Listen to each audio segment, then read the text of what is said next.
ES Audio.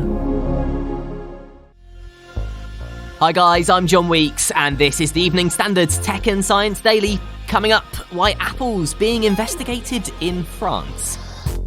But first, the Research Information Team Lead at Cancer Research UK says we're currently in a golden age of cancer research. Now we're at a point where we're beginning to have the technology and have the knowledge to actually meet our ambition and our will to beat this disease.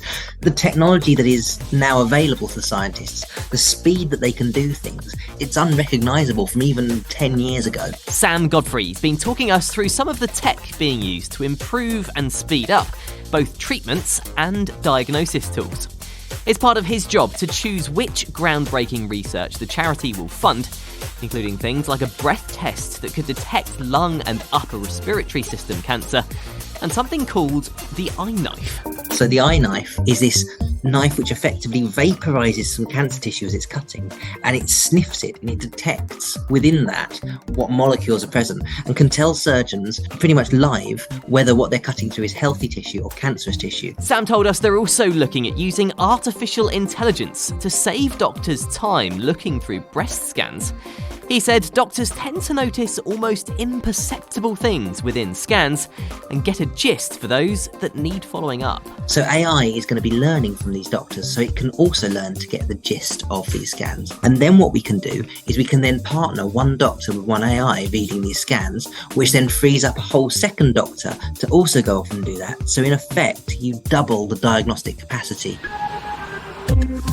Apple is being investigated in France for practices that may amount to planned obsolescence in iPhones, the practice of making a product obsolete through software or hardware changes. Planned obsolescence is a practice that reduces the lifetime of a product in order to make you buy another one. It can be technical issues from your phone, or it can be what we call marketing obsolescence that makes you think you have to buy another one. Quentin Ghesquière is the president of campaign group Stop Planned Obsolescence, who made the initial complaint, prompting the investigation. He told us they think that Apple is undertaking a practice called part pairing, where the serial numbers of components are identified by the device, so an iPhone software recognises when an unofficial replacement part has been used. We have a simple example of a screen that was perfectly functioning before being updated, and from the moment we updated the iOS to the next version of it, the screen stopped functioning, and then we replaced it with another screen, and then it was functioning like perfectly. He said if it is intentional, it impacts people's right to repair their devices. In the end, it prevents you to use any compatible parts in your device to repair your device, and also create direct planned obsolescence, because if you can't repair it, you reduce its lifetime. In December last year, Apple launched its self-service repair initiative in the UK, allowing people to buy official replacement parts and the tools required for common repairs. The Evening Standard has approached Apple for comments on the French investigation into its repair practices. TickTock is set to be banned from the state of Montana in the US. It's the first ban of its kind in the United States. It means mobile app stores will need to make the app unavailable for Montana residents. The bill, signed by Governor Greg Gianforte, prohibits TickTock from operating within the territorial jurisdiction of Montana. The law will take effect in January 2024 unless TickTock is sold or a court blocks the rule. Now, scientists say the discovery and use of fire by early humans in Europe actually began 50,000 years earlier than previously thought. Experts from Heriot-Watt University in Edinburgh found evidence of things being burnt, organised in a pattern, suggesting humans were using the fire to cook food or protect themselves. They said the spatial patterning in the fire suggests the early humans were encircling something, like a home sleeping area or an enclosure for animals.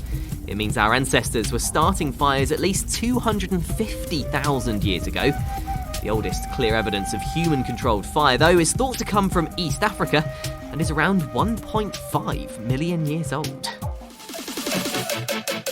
Experts in the US reckon overweight teenagers should be given the appetite-suppressing drug semaglutide to help them lose weight. The study, published in the journal Obesity, found that 45% of teens using the drug were no longer classed as obese 68 weeks after starting treatment. Dr. Aaron Kelly from the University of Minnesota Medical School in the US said that it should be taken as part of a package of measures to help teens living with the condition.